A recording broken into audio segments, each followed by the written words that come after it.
ఈరోజు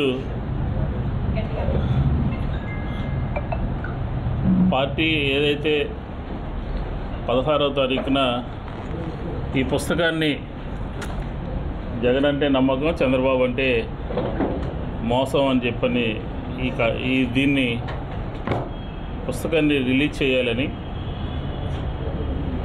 ఇందులో ఎన్నికలకు ముందు ఇచ్చినటువంటి మాటలు కానీ, ఎన్నికల తర్వాత ఈ సంవత్సర కాలంలో చంద్రబాబు చేసినటువంటి పరిపాలన దీనంతా కూడా పొందుపరిచి ఈ ప్రభుత్వం యొక్క ప్రజా వ్యతిరేక విధానాలు, ఈ ప్రభుత్వం చేస్తున్నటువంటి అప్రజాస్వామిక పరిపాలన ఇదంతా కూడా పుస్తక రూపంలో తీసుకొచ్చి ఆంధ్రప్రదేశ్ ప్రజల ముందు ఉంచాలని, ఆంధ్రప్రదేశ్ ప్రజలందరికీ ఈ పరిపాలన తెలియాలని మీడియా ద్వారా, సోషల్ మీడియా ద్వారా ప్రజలకి తెలియజెప్పాలనే ఒక ఉద్దేశంతో ఈరోజు ఈ కార్యక్రమాన్ని తీసుకోవడం జరిగింది.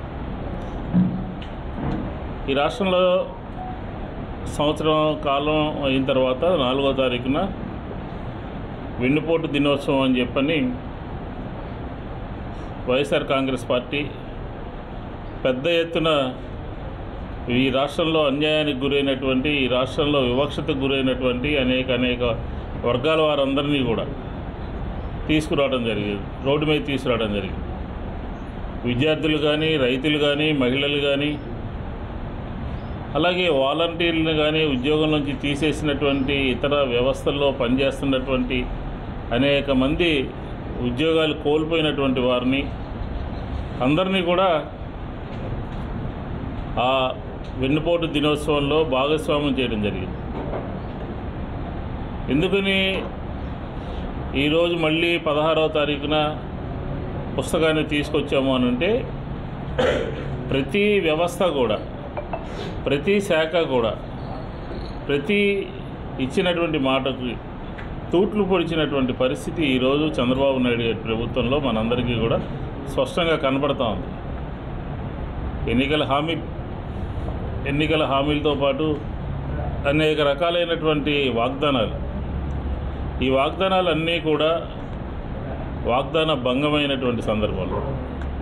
అధికారంలోకి రావడానికి, జగన్మోహన్ రెడ్డి గారిని అధికారంలోకి దించడానికి, జగన్మోహన్ రెడ్డి గారి కన్నా నేను ఎక్కువ ఇస్తానని, జగన్మోహన్ రెడ్డి గారి పరిపాలనలో ఆయన పాదయాత్రలో ప్రజల నుంచి వచ్చినటువంటి కార్యక్రమాలని, ప్రజల యొక్క అభిప్రాయాల్ని, ప్రజలకు సంబంధించినటువంటి సమాచారాన్ని సంక్షేమ కార్యక్రమాల రూపంలో తీసుకుని ఆయన నవరత్నాలని రూపొందించి ఈ పరిపాలనని గత 5 సంవత్సరాల్లో అందించడం జరిగింది. అధికారం కోసం పేర్లు మార్చి, ఉదాహరణ తీసుకుందాం, మనం అమ్మఒడి అనే కార్యక్రమం తీసుకుంటే దానికి పేరు మార్చి తల్లికి వందనం అని చెప్పని మీరు ఆంధ్రప్రదేశ్లో ప్రజలందరికీ చెప్పారు. ప్రతి ఇంట్లోనూ కూడా ఎంతమంది ఉంటే అంతమందికి ఇస్తాము అని చెప్పని అన్నారు. అది జరిగిందా?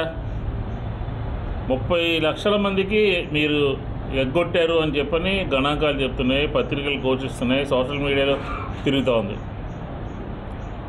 అది ఈరోజు మీరు తల్లికి వందనం అని అరకొరగా వేసినప్పటికీ కూడా దానికి దాని యొక్క ఆలోచన పరుడు ఈ రాష్ట్రంలో ఉన్నటువంటి చదువుకునేటటువంటి వారందరికీ కూడా విద్యను అందించాలి అని చెప్పని, ఆర్థికపరమైనటువంటి ఇబ్బందులు ఉన్నా కూడా ఎవరు కూడా ఇబ్బంది పడకూడదు అని ఒక ఆలోచన చేసినటువంటి వ్యక్తి ఎవరంటే వైఎస్ జగన్మోహన్ రెడ్డి గారు అని చెప్పని ఈ సందర్భంగా మనం చెప్పక తప్పదు. మా కార్యక్రమాన్ని మీరు అమలు చేశారు పేరు మార్చి, అది కూడా అరకొరగా.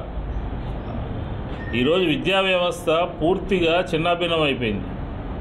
విద్యా వ్యవస్థ జగన్మోహన్ రెడ్డి గారు 75,000 కోట్ల రూపాయలు ఖర్చు పెట్టి అన్ని స్థాయిల్లోనూ కూడా విద్యని అందరికీ అందించాలని చెప్పని, చదువుకుంటేనే మంచి భవిష్యత్తు ఉంటుందని చెప్పని అమ్మఒడి కానీ, ఫీజు రియంబర్స్మెంట్ కానీ, జగనన్న విద్యా దీవెన, వసతి దీవెన కానీ, నాడు నేడులో స్కూల్స్ని బాగు చేయడం కానీ, వీటన్నిటినీ కూడా ఆయన తీసుకొస్తే ఈరోజు ఏం జరుగుతుంది? ఆంధ్రప్రదేశ్లో విద్యా వ్యవస్థ పూర్తిగా నిర్వీర్యమైపోయింది అన్నట్టుగా మనకి కనపడుతుంది, వార్తలు వస్తున్నాయి. ఈరోజు కూడా ఎక్కడో వైజాగ్లో పిల్లలందరూ కూడా సరైన టీచర్స్ లేరని చెప్పి రోడ్డు మీద చిన్నపిల్లలందరూ కూడా వచ్చి ధర్నా చేసినటువంటి పరిస్థితి చూసాం మనం. మాకు ఫీజు రియంబర్స్ అవ్వట్లేదు అని చెప్పని జగన్మోహన్ రెడ్డి గారిలో నాయకత్వంలో 20 లక్షల మంది విద్యార్థులకు కూడా ఫీజుని రియంబర్స్మెంట్ చేసినటువంటి పరిస్థితి చూసాం ఆ రోజు. 10 లక్షల మందికి కూడా మీరు ఈరోజు చేయలేకపోతున్నారు కదా. పక్కనే ఉన్నటువంటి నదిలో పడేస్తే దాని మీద ఇంతవరకు ప్రభుత్వం నుంచి, అది పైగా ముఖ్యమంత్రి గారి సొంత జిల్లా చిత్తూరు జిల్లాలో దాని గురించి మాట్లాడినటువంటి పరిస్థితి లేదు. అదే నియోజకవర్గంలో ఇంకొక టెంపుల్ని దాన్ని కూడా కూలగొట్టేస్తే తెలుగుదేశం వాళ్ళే చేసినటువంటి ఈ దేవాలయాల మీద దాడులన్నీ కూడా తెలుగుదేశం వాళ్ళే చేస్తూ ఉన్నారు. దీనికి సమాధానం చెప్పాలి కదా, చర్యలు తీసుకోవాలి కదా, అరెస్ట్ చేయాలి కదా. గుళ్ళ మీద దాడులేంటి, శ్రీకాకుళం నుంచి చిత్తూరు వరకు ప్రతి జిల్లాలోనూ కూడా ఈ దాడులు, దేవాదాయ శాఖకు సంబంధించినటువంటి దాడులు, గుళ్ళ మీద దాడులు జరుగుతూ ఉన్నాయి. దీన్ని అరికట్టి చర్యలు తీసుకుని వారి మీద మరొక సంఘటన జరగకుండా తీసుకున్నటువంటి పరిస్థితి లేదు. దీని మీద సమాధానం చెప్పినటువంటి పరిస్థితి కూడా లేదు ప్రభుత్వం నుంచి. ఇలా అనేక అంశాలతో కూడుకున్నటువంటి ఈ సంవత్సర కాల పరిపాలనలో దానికి సంబంధించినటువంటి అంశాలన్నింటినీ కూడా పొందుపరిచి ఈ బుక్ రూపంలో మేము తీసుకురావడం జరిగింది. జగన్మోహన్ రెడ్డి గారి నాయకత్వంలో ఆయన రైతుల కోసం ప్రజల దగ్గరికి వెళ్ళినా, ప్రజల యొక్క పౌరుల యొక్క హక్కుల కోసం తెనాలి వెళ్ళినా, రైతుల కోసం పొదిలి వెళ్ళినా అక్కడ పోలీస్ యంత్రాంగం వ్యవహరిస్తున్నటువంటి తీరును కూడా ఖండించాల్సినటువంటి అవసరం ఉంది. రాళ్లే ఇచ్చి వాళ్ళే తెలుగుదేశంకు సంబంధించి రైతులకు సంబంధించి వారి మీద కేసులు పెట్టేటటువంటి పరిస్థితికి ఈరోజు ఈ ప్రభుత్వం ఇంత దుర్మార్గంగా వ్యవహరిస్తుందామంటే దీని గురించి ఏం మాట్లాడాలి, దీని గురించి ఏం చెప్పాలి? అందుకనే ప్రజల్ని చైతన్యవంతులు చేస్తూ ప్రతి ఒక్క కుటుంబంలో కూడా ఈ పరిపాలన గురించి తెలుసుకునే విధంగా జగన్మోహన్ రెడ్డి గారి పరిపాలనని మళ్ళీ ఒకసారి గుర్తు చేసే విధంగా ఈరోజు ఈ బుక్ని తీసుకురావడం జరిగింది. ఇది వైఎస్ఆర్ కాంగ్రెస్ పార్టీ శ్రేణులందరూ కూడా ఆల్రెడీ ఆన్లైన్లో వాట్సాప్లో కానీ ఇతర దాంట్లో కూడా పెట్టడం జరిగింది. ఇదంతా కూడా అందరికీ చేరువ చేసే విధంగా వైఎస్ఆర్ కాంగ్రెస్ పార్టీ యంత్రాంగం అంతా కూడా పనిచేయాలి అని చెప్పని ఉద్దేశంతో ఈరోజు ఈ కార్యక్రమాన్ని తీసుకున్నాం. కాబట్టి ఈ ప్రభుత్వం 5 సంవత్సరాల కాలంలో వచ్చేటటువంటి వ్యతిరేకత అంతా కూడా సంవత్సర కాలంలోనే మూట కట్టుకుంది.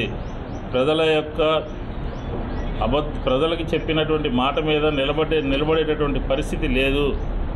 కాబట్టి ఈ ప్రభుత్వం ఒక్క క్షణం కూడా అధికారంలో కొనసాగేటటువంటి వీలు లేదు అనే ఉద్దేశంతో మేము ఈ రోజంతా కూడా ఈ బుక్ని రిలీజ్ చేసి ప్రజలందరికీ కూడా ప్రజల ముందుకు తీసుకుని వెళ్తూ ఉన్నాం.